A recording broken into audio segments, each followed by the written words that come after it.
শিক্ষার গুরুত্ব এবং প্রকৃত শিক্ষা কি। একজন দার্শনিক বলছেন, প্রত্যেকটা মানুষের ভেতরটা হলো অন্ধকার ঘর। তাহলে অন্ধকার ঘরে আলো জ্বালাতে হবে। অন্ধকার জায়গাটাকে আলোয় আলোকিত করতে হবে। কিসের মাধ্যমে করব? আপনি একটা অন্ধকার ঘরের ভেতরে ঢুকলেন, ঢোকার পর আপনি চিৎকার করছেন, ধমক দেখাচ্ছেন, অন্ধকার, এখান থেকে বেরিয়ে যাও। বাচ্চারা পড়াশোনা করবে, খাওয়া দাওয়া করবে, খেলাধুলা করবে, তারা গল্প গুজব করবে। অন্ধকার, এখান থেকে বেরিয়ে যা, ধমক দিচ্ছেন, চিৎকার করছেন, অন্ধকার বেরিয়ে যাবে না। আপনি একটা বড় লাঠি নিলেন, ঘরে ঢুকে গেলেন, এবার ঘরকে বলছেন, অন্ধকার, লাঠি দেখেছিস, এখান থেকে বেরিয়ে যা, তাহলে পিটিয়ে সাইজ করে দেবো। তারপর অন্ধকার বেরোবেন। আপনি একটা তলোয়ার নিয়ে ঢুকে গেলেন, ওইভাবে আপনি ধমক দেখাচ্ছেন, অন্ধকার, এখান থেকে বেরিয়ে যা, না হলে কেটে পিস পিস বানিয়ে দেবো। তারপর অন্ধকার বেরোবে, বলে তারপর অন্ধকার বেরোবে না। ওই অন্ধকারকে বার করার জন্য আপনাকে ধমক দেখাতে হবে না, চিৎকারও করতে হবে না, লাঠিও দেখাতে হবে না, তলোয়ারও দেখাতে হবে না। সামান্য 5 টাকা দিয়ে একটা মোমবাতি আপনি ঘরের ভেতর জ্বালিয়ে দেন, ইনশাআল্লাহ অন্ধকার অটোমেটিক বেরিয়ে যাবে। কোন দিক দিয়ে বের হলো জানা যাবে, বোঝা যাবে? জি না। তো মানুষের ভেতরটা হলো অন্ধকার ঘর। একে আলোয় আলোকিত কি করে করব? এর ভেতর আলো জ্বালাবো কি করে? মোমবাতি জ্বালাবো, লাইট জ্বালাবো, টর্চ জ্বালাবো, বাতি জ্বালাবো, নাকি ল্যাম্প জ্বালাবো, কি জ্বালাবো? তো দার্শনিক বলছেন যে এই অন্ধকার জায়গাটাকে আলোয় আলোকিত করতে হলে জ্ঞানের আলোয় আলোকিত করতে হবে। কিসের আলোয় বলেন একটু? জ্ঞানের আলোয় আলোকিত করতে হবে। বিবেক, বুদ্ধি, জ্ঞান। বিবেক, বুদ্ধি, জ্ঞান, তিনটি কিন্তু এক জিনিস নয়। বিবেক কাকে বলে? কোন কাজের, কোন কথা তাৎক্ষণিক ডিসিশন নেওয়া, বিবেচনায় আনা, এর নাম হলো বিবেক। যেটা সবার নাই, সবাই বিবেকবান নয়, অনেক বিবেকহীন মানুষও দুনিয়াতে বসবাস করছে। বুদ্ধি কাকে বলে? বুদ্ধিটা হলো আল্লাহ তাবারক তাআলার দেওয়া একটা নিয়ামত। কেউ বেশি পেয়েছে, কেউ কম পেয়েছে। বুদ্ধি বাজারে কিনতে পাওয়া যায় না। জ্ঞান কাকে বলে? জ্ঞান হলো অর্জিত সম্পদ, উপার্জিত সম্পদ।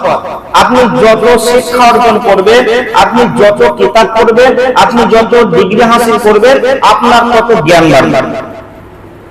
তো এই ভেতরটা আপনাকে আলোয় আলোকিত করতে হলে জ্ঞানের আলো আলোকিত করতে হবে।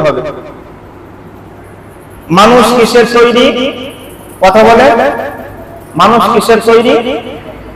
মাটির তৈরি। মাটির মধ্যে যে গুণ আছে, মানুষের ভেতরে ঠিক ওই গুণ আছে।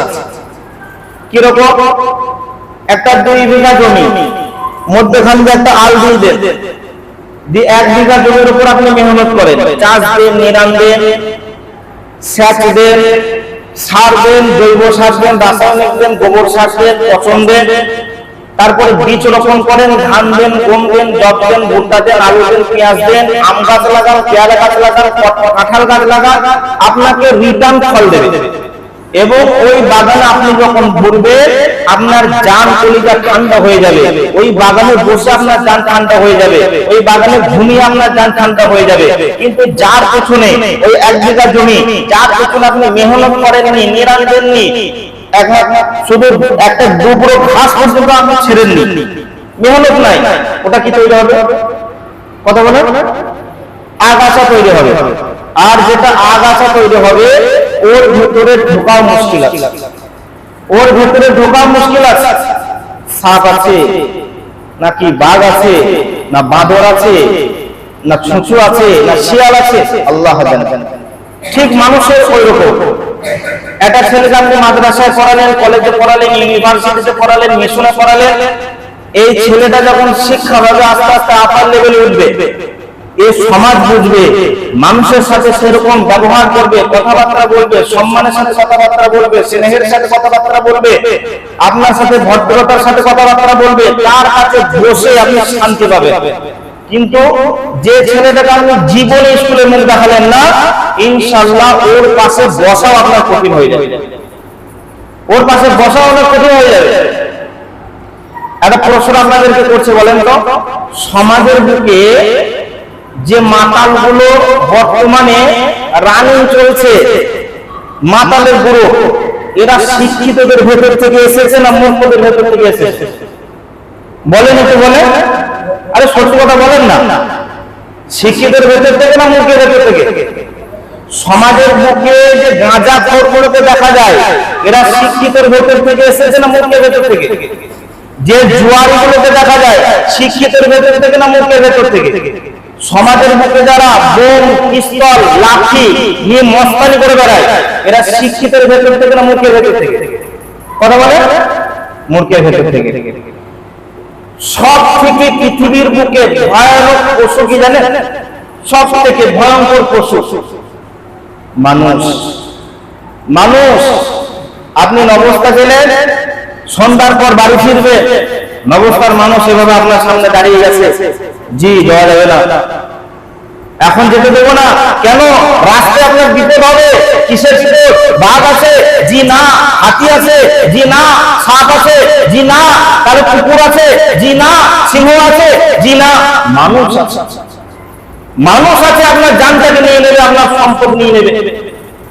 তাহলে একটা মানুষের কাছ থেকে আর একটা মানুষ নিরাপত্তা পাচ্ছে না, ওটা আবার কেমন মানুষ? ওটা আবার কেমন মানুষ? শিক্ষার অভাব, জাহিলিয়াতের শিক্ষার অভাব, জাহিলিয়াতের জামানায় ওটাই ছিল। আল্লাহ তাবারক তাআলা বলছেন, বিসমিল্লাহির রহমানির রহিম, কুল হাল ইয়াস্তাবিল্লাযীনা ইয়া'লামুন ওয়াল্লাযীনা লা ইয়া'লামুন। আল্লাহ তাবারক তাআলা বলছেন, জ্ঞানী আর মূর্খ কখনোই এক হতে পারে না। যারা জানে আর যারা জানে না, জাননেওয়ালা আর না জাননেওয়ালা কখনোই সমান নয়। বন্ধুরা আমার, জাহিলিয়াতের জামানায় দুইজন ছেলে রাস্তার ধারে বসে বসে গল্প করছে, আর ওই রাস্তা দিয়ে একজন গর্ভবতী মহিলা, একজন ডেলিভারি মহিলা, একজন প্রেগনেন্ট মহিলা ওই রাস্তা দিয়ে হেঁটে হেঁটে যাচ্ছে। এই দুইজন গল্প করতে করতে বলছে, বলতো ওই মহিলাটার পেটে ছেলে আছে না মেয়ে আছে? দুইজন বলা বলে শুরু করেছে, ছেলে আছে না মেয়ে আছে? একজন বলছে ছেলে আছে, আর একজন বলছে না মেয়ে আছে, না ছেলে আছে না মেয়ে আছে। বলা বলি করতে করতে দুইজনে বেদ ধরে নিল, দুইজনে বাজি ধরে নিল, যদি মেয়েটার গর্ভে ছেলে থাকে তাহলে তুই 100 টাকা পাবে, আর যদি মেয়েটার গর্ভে মেয়ে থাকে তাহলে তোকে আমাকে 100 টাকা দিতে হবে। এইবার ওই মেয়েটাকে ধরে জ্যান্ত মেয়েটাকে সুই দিয়ে একটাকে ফেলে দিয়ে বাচ্চাটাকে বার করে দেখে নিল, এতে ছেলে আছে। যে জিতে গেল সে হা হা করে হেসে দিল, আর যে হেরে গেল 100 টাকা দিয়ে মন খারাপ করে চলে গেল। কিন্তু বন্ধুরা আমার, মধ্যখান থেকে দুইটা প্রাণ চলে গেল, তার কোনো চিন্তা ভাবনা ছিল না। জাহিলিয়াতের জামানা এমন গেছে। আল্লাহ বলছেন, জ্ঞানী আর মূর্খ, শিক্ষিত আর মূর্খ কখনো এক নয়। আর একটা উদাহরণ দেবো,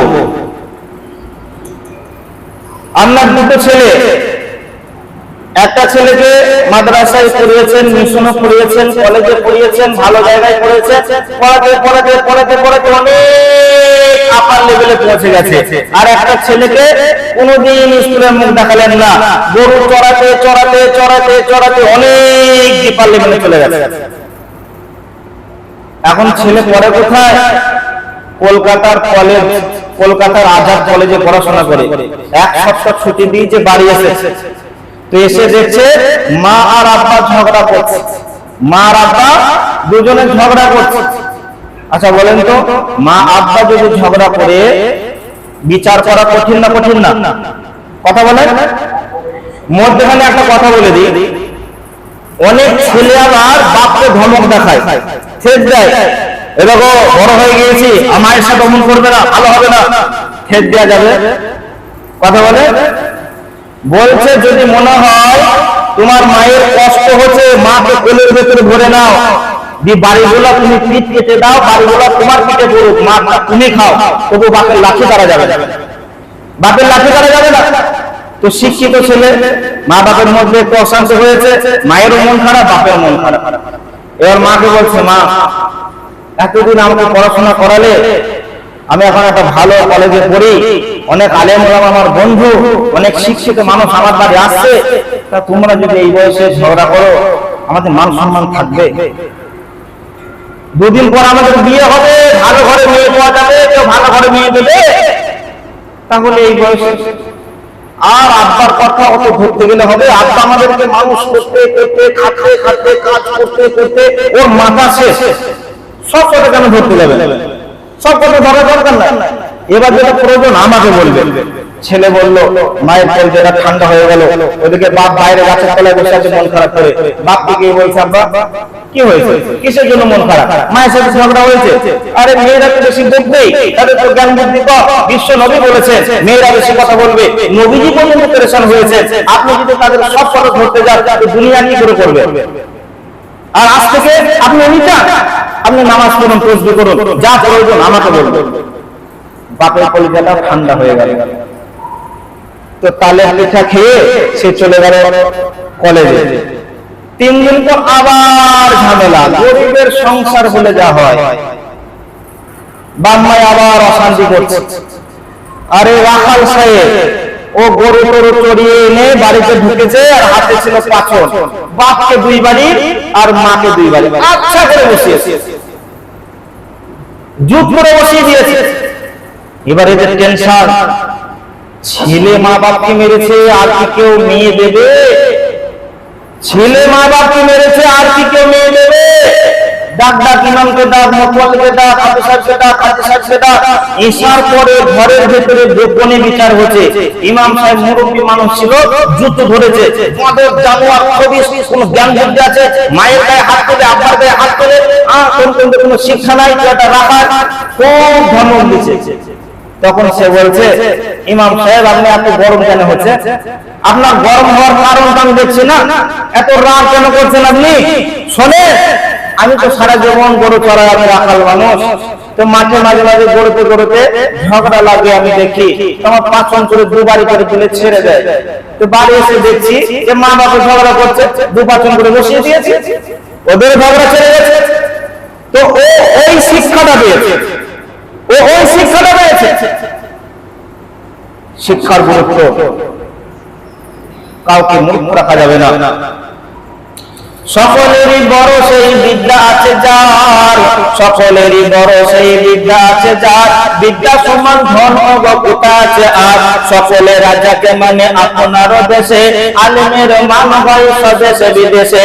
সব ধন হয় হয় খরচ করিলে, সব ধন হয় হয় খরচ করিলে, বিদ্যা নাকি হয় হয় চিরকাল দিলে। ইলিম শিক্ষা করো সকলেরই পরে, ইলিম শিক্ষা করো সকলেরই পরে, ঘর ছাড়িতে হয় যদি ইলিমের তরে।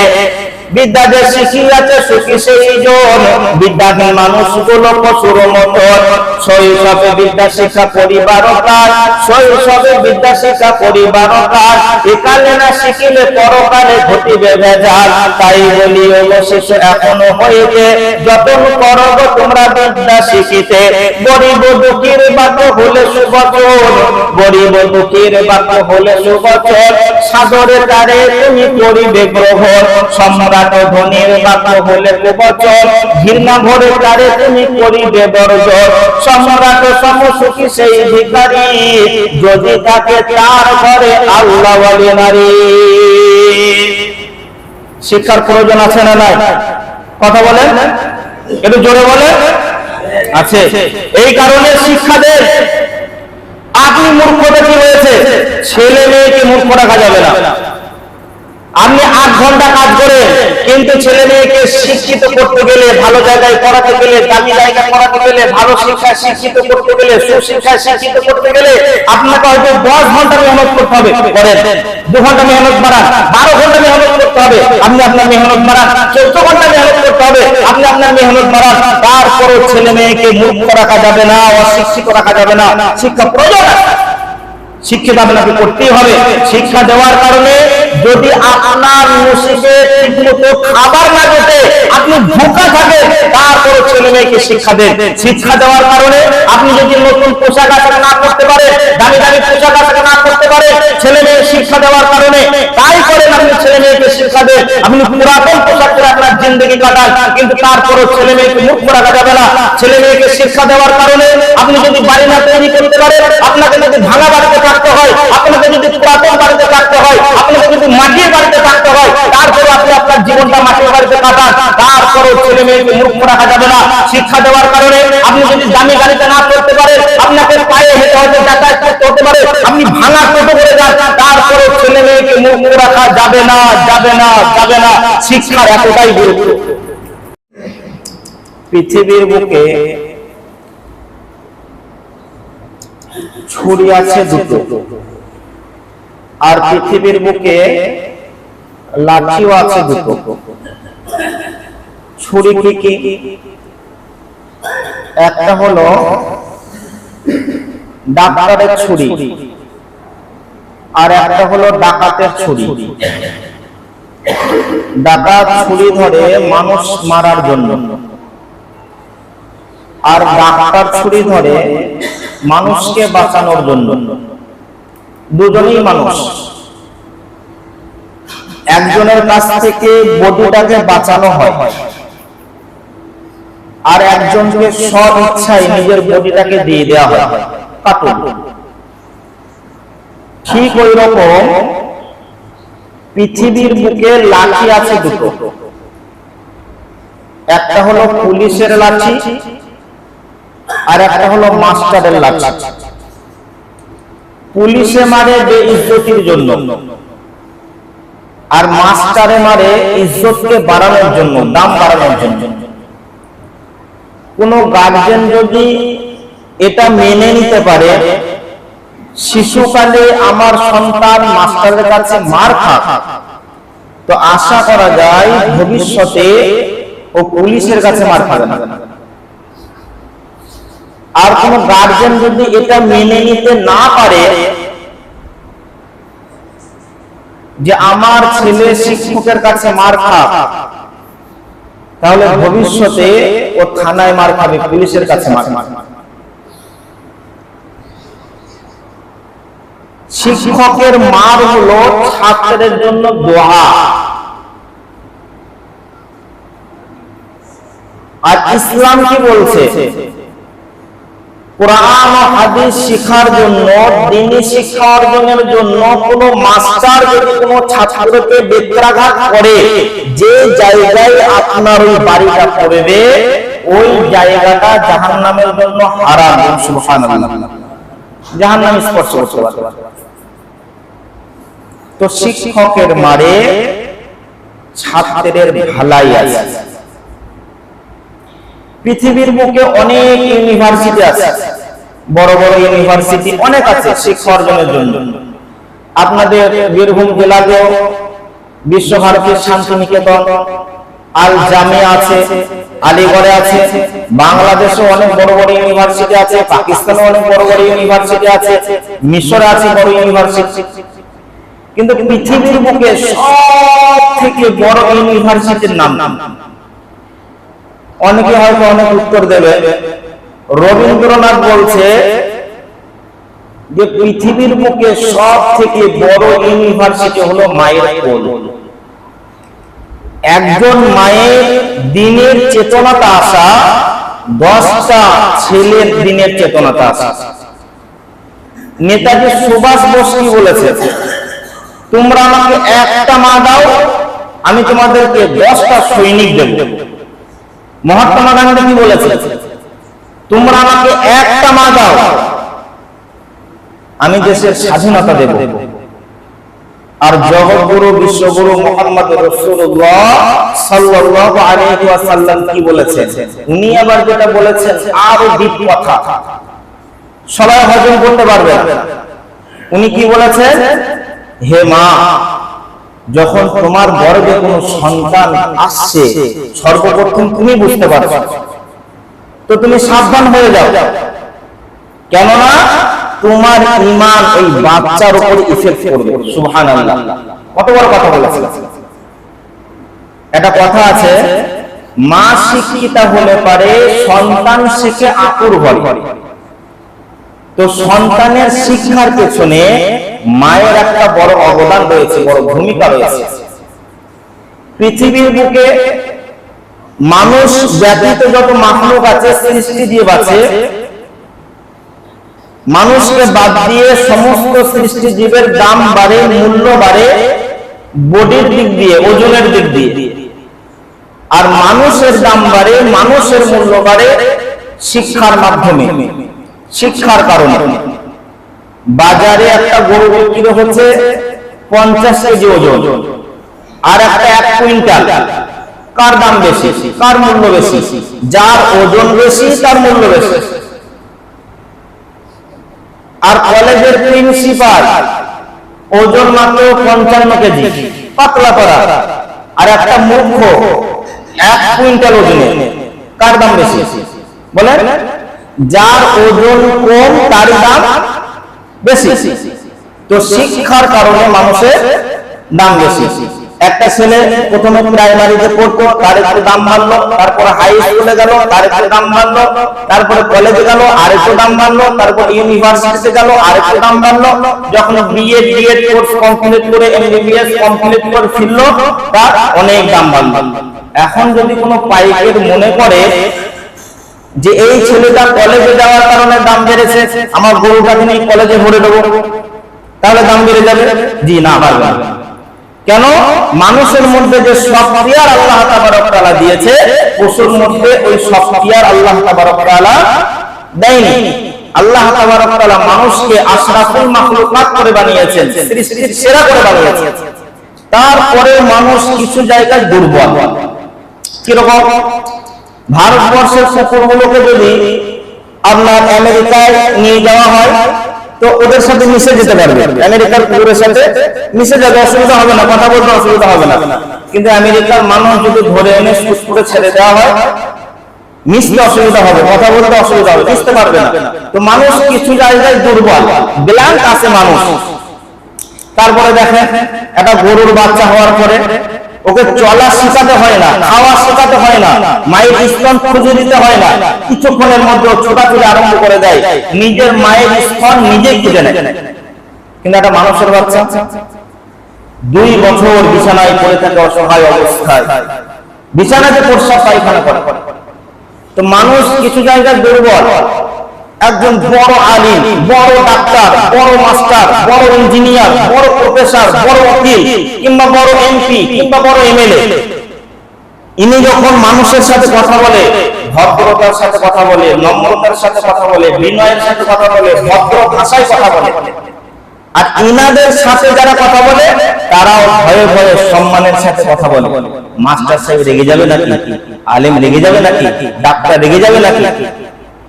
কিন্তু দেখেন, ওই মাস্টারের কোলে, ওই ডাক্তারের কোলে, ওই আলেমের কোলে, ওই পুলিশের কোলে, ওই ইঞ্জিনিয়ারের কোলে, ওই এমপির কোলে, ওই এমএলএর কোলে একটা ছোট বাচ্চা দিয়ে দেন, কোলে একটা বাচ্চা দিয়ে দেন, ওর ডিগ্রি বিদ্যা বুদ্ধি সব ভুলে যাবে। আরে ভাই, তুমি তো ডাক্তার, তুমি তো আলেম, তুমি তো মাস্টার, তোমার সামনে মানুষ কথা বলতে ভয় করে, কি কোথায় গেলে? বিদ্যা বুদ্ধি সব ভুলে যাবে। আরে ভাই, তুমি তো ডাক্তার, তুমি তো আলেম, তুমি তো মাস্টার, তোমার সামনে মানুষ কথা বলতে ভয় করে, কি কোথায় গেলে? তার মানে একটা বাচ্চাকে ওর বিদ্যা বুদ্ধি সব ভুলে যাবে। তো মানুষ কিছু জায়গায় বড় দুর্বল, তারপরেও মানুষ আশরাফুল মাখলুকাত বলে আলহামদুলিল্লাহ। তো মানুষের দাম বেড়েছে কিভাবে? শিক্ষার মাধ্যমে। একটা হলো মানুষ মাটির তৈরি, আর ফারিস্তা হলো নূরের তৈরি। কার দাম বেশি? সুদপুরে যারা খেলাধুলা করে, তো সুদপুরের খেলোয়াড়রা বলছে আমরা প্লেয়ার ভালো, শিয়ালার খেলোয়াড়রা বলছে আমরা প্লেয়ার ভালো। তাহলে 2 দলেরই দাবি আমরা প্লেয়ার ভালো। সমাজের মানুষ কি বলবে? মুখের দাবি করলে হবে না, ময়দানে নাম। মধ্যখানে ফুটবল রাখো, মধ্যখানে ব্যাট বল রাখো, দিয়ে খেলা করে দেখিয়ে দাও। যে খেলা ভালো করতে পারবে, যে জিততে পারবে, তারা প্লেয়ার ভালো।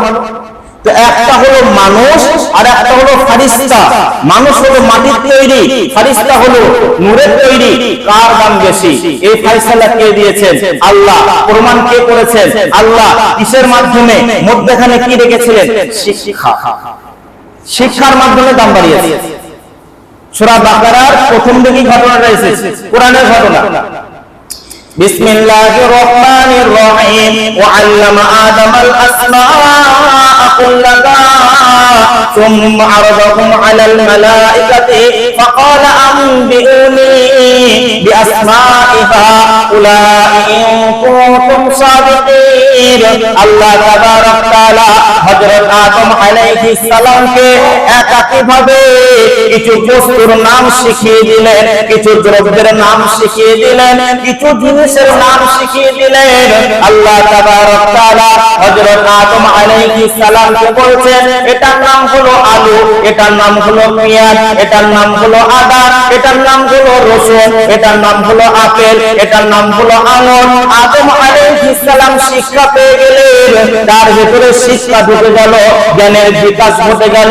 আল্লাহ শিক্ষক হলেন। কিছুদিন পরে আল্লাহ তাবারক তাআলা সমস্ত ফেরেশতাদেরকে এক জায়গায় করে এবং হযরত আদম আলাইহিস সালামকে একত্রিত করে আল্লাহ তাবারক তাআলা ফেরেশতাদেরকে বলছেন, ওয়া আল্লামা আদামাল আসমাআ কুল্লাহা সুম্মা আরাদাহু আলাল মালাইকাতি ফাকালা আনবিউনি বিআসমাইহা। আল্লাহ তাবারক তাআলা ফেরেশতাদেরকে বলছে, হে ফেরেশতার দল, তোমরা কি এই জিনিসগুলোর নাম বলতে পারবে? ফেরেশতারা তখন উত্তর দিল, ক্বালু সুবহানাকা লা ইলমা লানা ইল্লা মা আল্লামতানা। ওগো মাবুদ, ওগো আল্লাহ, আমাদেরকে আপনি যতটুকু শিখিয়েছেন ততটুকুই বলতে পারবো।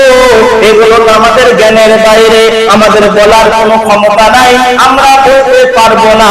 এবার আল্লাহ তাবারক তাআলা হযরত আদম আলাইহিস সালামকে প্রশ্ন করলেন, ক্বালা ইয়া আদম আনবিহুম বিআসমাইহিম। হে আদম, তুমি কি এই জিনিসগুলোর নাম বলতে পারবে? আদমের তো জানা হয়ে গেছে, আদমের তো শেখা হয়ে গেছে। আদম আলাইহিস সালাম উনি মুচকি মুচকি হাসছেন। আদম আলাইহিস সালাম বলা শুরু করেছে, ওগো আল্লাহ, ওগো মাবুদ, এটার নাম হলো আলু, এটার নাম হলো পেঁয়াজ, এটার নাম হলো আদা, এটার নাম হলো রসুন, এটার নাম হলো আপেল, এটার নাম হলো আঙুর। হযরত আদম আলাইহিস সালাম যখন নামগুলো পরপর বলে দিয়েছে, ফেরেশতা, নূরের তৈরি ফেরেশতা মাথাগুলো নিচু করে নিয়েছে, লজ্জায় মুখটা নামিয়ে দিয়েছে। আর আদম আলাইহিস সালামের সম্মানকে আল্লাহ তাবারক তাআলা বাড়িয়ে দিয়েছেন, মর্যাদাকে বাড়িয়ে দিয়েছেন।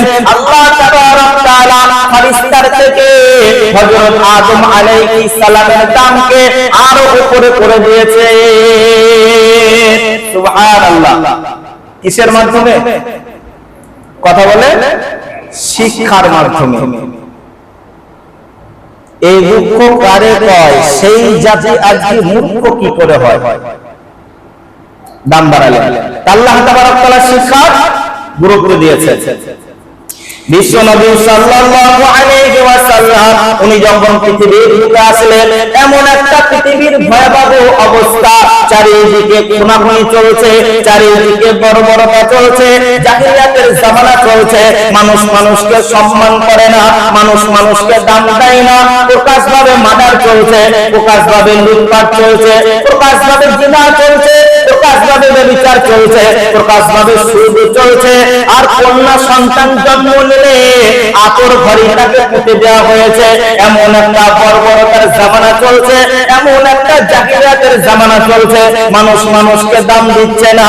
বিশ্বনবী সাল্লাল্লাহু আলাইহি ওয়াসাল্লাম উনি পেরেশান হয়ে গেলেন, উনি চিন্তায় চিন্তিত হয়ে গেলেন। এই জাতি কি করে মানুষ হতে পারবে? এই পশুর ন্যায় মানুষগুলো কি করে মানুষের প্ল্যাটফর্মে পৌঁছাতে পারবে? বিশ্বনবী সাল্লাল্লাহু আলাইহি ওয়াসাল্লাম এই জাতির কল্যাণের জন্য, এই জাতির কল্যাণার্থে একটা পাহাড়ের উপরে উঠেছিলেন। এই পাহাড়টার নাম হলো হীরা গুহা। কি নাম বললাম? হীরা গুহা, ওর উচ্চতা হলো 2500 ফুট। বিশ্বনবী সাল্লাল্লাহু আলাইহি ওয়াসাল্লাম শুধুমাত্র জাতির চাঁদ নিয়ে এই পাহাড়ের উপরে উঠেছিলেন আর 6 মাস করঞ্জন করেছিলেন, ডুকরে ডুকরে কেঁদেছিলেন, আমার জাতি কি করে কল্যাণকামী হয়ে যাবে, আমার জাতি কি করে মানুষ হয়ে যাবে। বিশ্বনবী সাল্লাল্লাহু আলাইহি ওয়াসাল্লাম একদিন দুদিন নয় 6 মাস কেঁদেছিলেন, শুধুমাত্র একটাই উদ্দেশ্য, আমার জাতি মানুষের মতো মানুষ হয়ে যাক, পশুর নেই মানুষগুলো মানুষের প্ল্যাটফর্মে চলে আসো।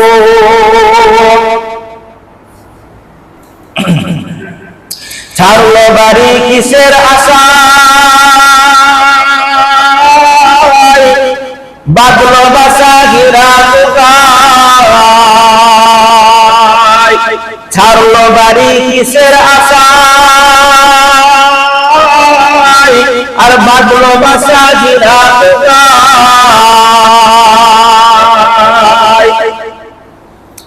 কার জন্য বিশ্বনবী সাল্লাল্লাহু আলাইহি ওয়াসাল্লাম এই চিন্তায় চিন্তিত হলেন, না জাতির জন্য এই চিন্তায় চিন্তিত হলেন। বিশ্বনবী সাল্লাল্লাহু আলাইহি ওয়াসাল্লাম যখন কান্না করছেন, আল্লাহ তাবারক তাআলা এই জাতিকে বাঁচানোর জন্য, এই জাতিকে কল্যাণ দেওয়ার জন্য, কল্যাণকামী করার জন্য হযরত জিবরাইল আলাইহিস সালামকে পাঠালেন। হযরত জিবরাইল আলাইহিস সালাম এসে বিশ্বনবী সাল্লাল্লাহু আলাইহি ওয়াসাল্লামকে সর্বপ্রথম যে শব্দটা শোনালেন, ইকরা। ইকরা, ইকরা হলো আরবি শব্দ, যার বাংলা মানে হলো পড়ো। ইকরা মানে হলো পড়ো, ইকরা মানে হলো পড়ো। পড়ো এমন একটা জিনিস, পড়া এমন একটা জিনিস যেটা জাতিকে কল্যাণের পথে নিয়ে আসবে। আল্লাহ তাবারক তাআলা এই মূর্খ জাতিকে, এই জাহিলিয়াতের জামানাকে দূর করার জন্য, এই বর্বরতার যুগকে দূর করার জন্য আল্লাহ তাবারক তাআলা সর্বপ্রথম বিশ্বনবী সাল্লাল্লাহু আলাইহি ওয়াসাল্লামকে যে শব্দটা দিলেন, ইকরা মানে পড়ো। কি পড়বো, কি পড়বো? ইকরা বিসমি রাব্বিকাল্লাযী খালাক। হে প্রিয় নবী, হে প্রিয় নবী, হে জাতির কল্যাণকামী নবী, তুমি পড়ো তোমার রবের নামে, যে রব তোমাকে সৃষ্টি করিয়াছে। সুবহানাল্লাহ। তাহলে জাতিকে সঠিক প্ল্যাটফর্মে আনতে হলে আল্লাহ তাবারক তাআলা বলছেন পড়ো, শেখো, শিক্ষা অর্জন করো। আল্লাহ তাবারক তাআলা আমাদেরকে শোনার প্রতি আমল করার তৌফিক দান করেন। সকলে বলে আল্লাহুম্মা আমিন। নিজে মূর্খতা কি হয়েছে, ছেলেকে শেখাবো। ছেলে মূর্খতা কি হয়েছে, নাতি ওটাকে শেখাবো। মূর্খ রাখবো ইনশাআল্লাহ। আসসালামু আলাইকুম ওয়া রাহমাতুল্লাহ।